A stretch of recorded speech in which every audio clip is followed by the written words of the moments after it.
Okay, so picture this. You're right in the middle of a Google Meet, brainstorming for a new project, just like really getting those ideas flowing. Right. And then all of a sudden, you discover someone you've never even seen before has been added to, like your private GitHub repo. Oh, wow. Kind of spooky, right? Yeah. You'd think twice about blaming, like, some kind of ghost in the machine for that one. Yeah. But what if I told you the culprit could be something way less supernatural and a lot closer to home? Okay. Like, what if I told you it was something lurking in your browser extensions? It's funny you should mention that because what's really unsettling is this isn't, just some far-off tech horror story. This is a real threat, and it's happening right now.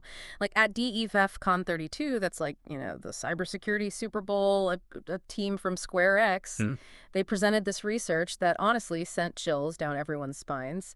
They were able to show how, despite, everyone's best efforts, malicious extensions are still managing to slip through the cracks. Oh, no. And they are exploiting vulnerabilities within something called Manifest v3. Okay, hold on a second. Can we rewind for a sec? For those of us who don't speak fluent cybersecurity, what exactly is Manifest v3? Yeah.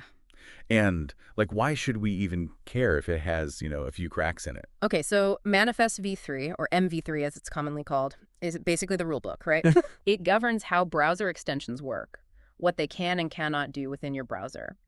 Now, here's the thing. MV3 was actually designed to be the more secure successor to MV2, Yeah. which, let's just say, had security features about as effective as a screen door on a submarine. So are you saying MV2 was letting any random extension just run wild in our browsers? Pretty much. That just sounds like a recipe for disaster. Well, it was. It really was. MV2 gave extensions way too much access. We're talking Right. sensitive data, the ability to, inject code on the fly, you name it.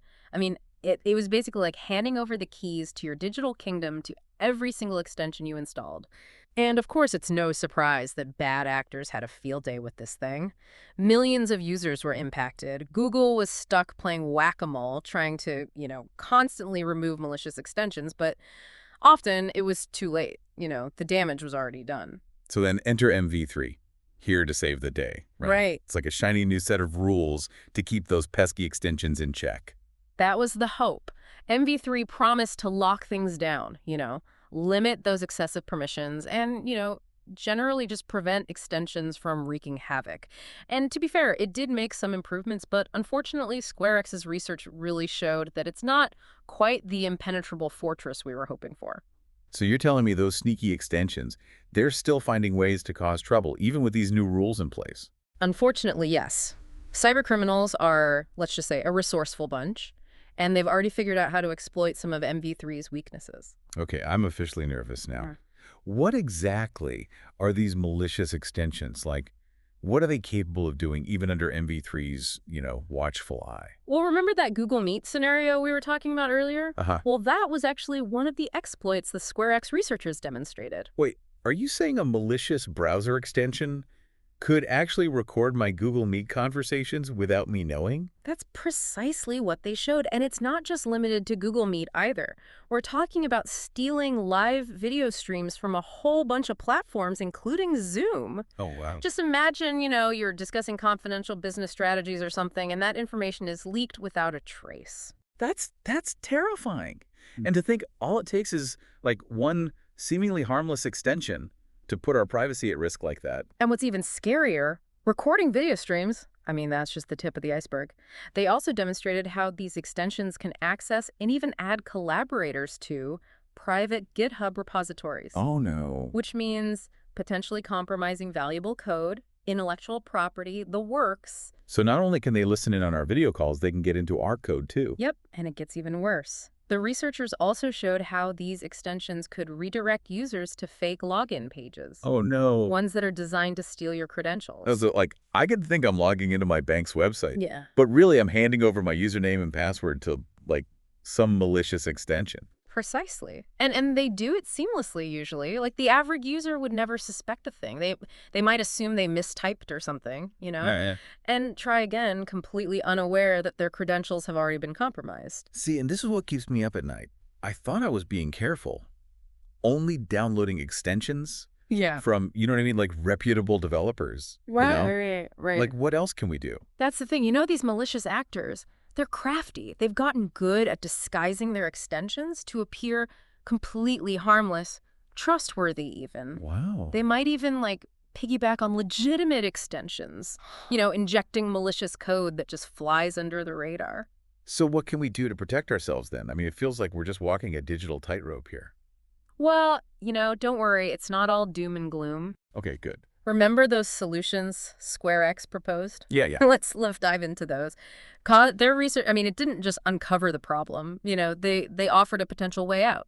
Okay, yeah. What's their secret sauce? Well, their approach is multi-layered. They focus on giving more control to users and to security providers. One of their key proposals is something called granular control policies. Granular control policies. Yeah. That sounds kind of complicated, but hopefully more effective than it sounds. Can you break that down for me? Okay, so imagine this. You have an extension that helps you with your grammar and spelling. Okay, yeah. Super useful, right? Uh-huh. But you probably only need it to work when you're, you know, like writing something important, right? Right. Like an email or a Yeah. document. With granular control policies, you could actually set it up so that this extension only has access to your text on specific websites. Okay. Like, let's say your email provider or Google Docs. So instead of giving an extension permission to see everything I type, Right.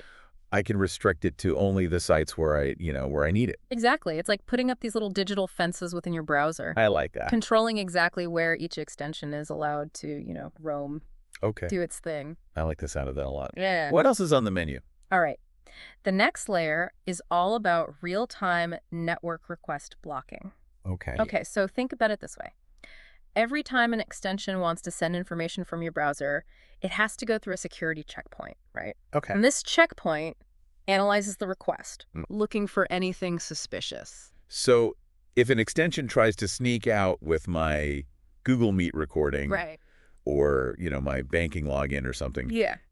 this checkpoint's going to catch it red-handed. You got it. It acts like a digital bouncer, right? Okay. Preventing any shady data transfers from slipping through the cracks. Now, of course, for this to work effectively, it needs to be, fast, Yeah. intelligent, and constantly evolving to keep up with the latest threats. Right. Okay, that's two down. What's the final piece of the puzzle here? Okay, so the third layer, this is where we go even deeper into the technical weeds. Okay. This is dynamic analysis. Dynamic analysis. Okay, yeah. So is this where we put on our, Sherlock Holmes hats Exactly. and we get into the nitty-gritty of the code? Yeah, so imagine this. You've got this team of, digital detectives that are just constantly scrutinizing the code of your browser extensions. Right. And they're not just, looking for some known malicious signature or anything. They're looking for anything that seems off, any hidden functions that could be up to no good. So they're actively looking for signs of, suspicious behavior, even if it's disguised. Yeah, exactly. Like, think of it like you have a security system that not only recognizes, the usual threats, but can also spot unusual activity and then, warn you before any damage is done. Okay. These solutions sound really promising, but it also seems like a lot is riding on, the security providers Right. and the developers to, implement them effectively. Absolutely. Yeah, this isn't something that users can solve on their own. We need security companies to step up, develop these more advanced tools, and get them integrated into their products. And, and browser developers need to be doing their part too, strengthening security measures and closing those loopholes. So, I mean, while we wait for these, super robust security solutions to Yeah. become available, what can we do to, minimize our risk? That's a great question. And you're right. You can't just, sit back and hope for the best. Right. There are absolutely proactive steps you can take right now. I would start by doing a little spring cleaning in your browser. Okay. Just take a look at all the extensions you have installed. Oh, you mean like that extension I downloaded 6 months ago and used once? Exactly. The one that's probably just gathering digital dust right now. If you're not actively using an extension, get rid of it. I mean, it's like leaving a window open in your house when you're not home, Yeah, you're just asking for trouble. Exactly. Yeah. Less is more, especially when it comes to, potential security risks. Right. Okay, so less is more. So then when I'm, looking at downloading a new extension, how do I know which ones to trust? Yeah. Be discerning. Don't just blindly click that Add to Chrome button. Okay. Just think of it like, think of it like online shopping. You wouldn't buy just, the first product you see without, at least checking the reviews, Yeah, right? no, I always read the reviews. Right, exactly. Same principle applies here. Look for extensions from well-known developers, people with, good reputations. Check the reviews, the ratings, maybe even do a quick search online to see if anyone has reported any security concerns. It's like checking the nutrition label before you have a snack, but for your browser extensions. There you go. Yeah. And don't be afraid to really, dive into the details a little bit. Pay attention to the permissions an extension is requesting. Okay. If something seems excessive, it doesn't make sense, that's a red flag. It's all about being informed, taking a minute to think about the risks before we just hand over the keys to the kingdom. You got it. And remember, this is an ever-evolving situation, right? As security researchers uncover these new vulnerabilities, hopefully developers will respond with better safeguards, but in the meantime, knowledge and vigilance are our best defense. Well said. So the next time you're about to install a new browser extension, think back to this conversation. Ask yourself, is the convenience really worth the risk? It's a question worth pondering. It really is. All right, everyone. That's it for this deep dive. Until next time, stay curious and stay secure.